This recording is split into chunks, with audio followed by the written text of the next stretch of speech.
مصلحا ومجددا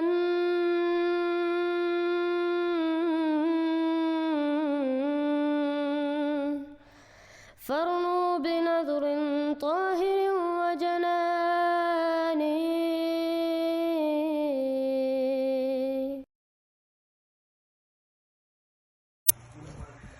Isa alayhi salam, when he comes back, he will come back with a specific job to do according to the hadith, many reports from the Prophet sallallahu alaihi wasallam, and one of them will be to lift jizya. That means this, the Prophet himself is telling us the option of jizya will be lifted. And all the verses that apply to when it comes to अहले किताब के बारे में जो आयात हैं जिनसे ये साबित होता है कि अहले किताब को जिजिया की जो ऑप्शन है वो उठा ली जाए. or freedom of religion. जिजिया उठ गया तो जिजिया का क्या मतलब है कि लेकिन ये आयत this ayat जिजिया means non-Muslims can live under the domain of Islam until the day of judgment. Until the day of judgment. Okay? The day of judgment will be, Armageddon, as they say. Armageddon. Just last thing, so the verse, وَلَوْ شَاءَ رَبُّكَ لَآمَنَ مَنْ فِي الْأَرْضِ كُلُّهُمْ جَمِيعًا أَفَأَنْتَ تُكْرِهُ النَّاسَ حَتَّى يَكُونُوا مُؤْمِنِينَ will also be abrogated, right? I'm saying any verse, I'm making a very clear statement. Any verse that gives the option of jizya, okay, will be lifted. Jazakumullah. Adnan by behind the scenes. Yes.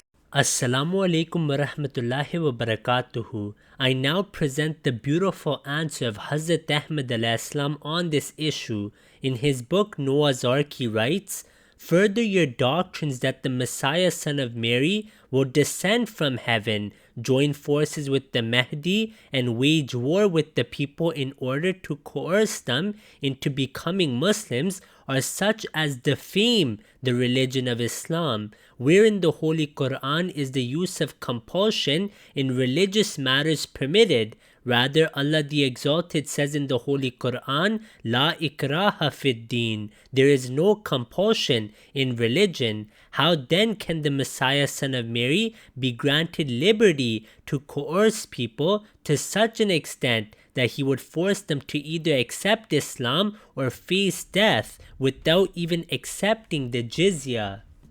In which place, part or chapter of the Holy Qur'an is such a teaching sanctioned? The entire Qur'an repeatedly states that there is no compulsion in religion and evidently demonstrates that the battles which took place in the time of the Holy Prophet ﷺ were not to propagate religion by force. Instead, they were in the nature of retribution. That is to say, they served as a penalty against those who had murdered a large party of Muslims and who had forced others from their homes and committed immensely grave injustices against them. Allah the Exalted states, أُذِنَ لِلَّذِينَ يُقَاتَلُونَ بِأَنَّهُمْ ظُلِمُوا وَإِنَّ اللَّهَ عَلَى نَصْرِهِمْ لَقَدِيرٌ. That is, permission to fight has been given to those Muslims who are being subjected to war by the disbelievers because they have been wronged, and God has the power to help them.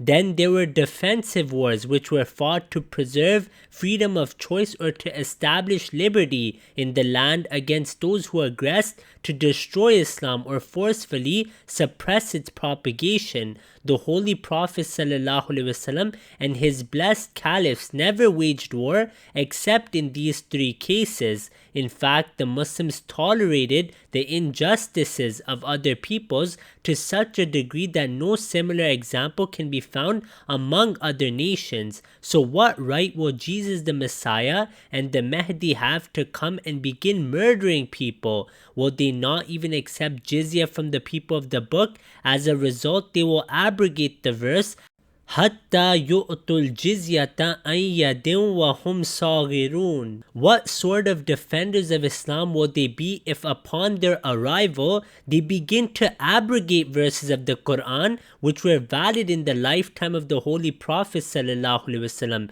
and yet Would such a revolution cast no blemish on Khatm Nabuwat, the seal of the prophethood? If you have not yet subscribed, make sure to subscribe and click on the bell icon so you can get notifications for every new video. Also make sure to like and comment on the video and follow on Twitter and Instagram.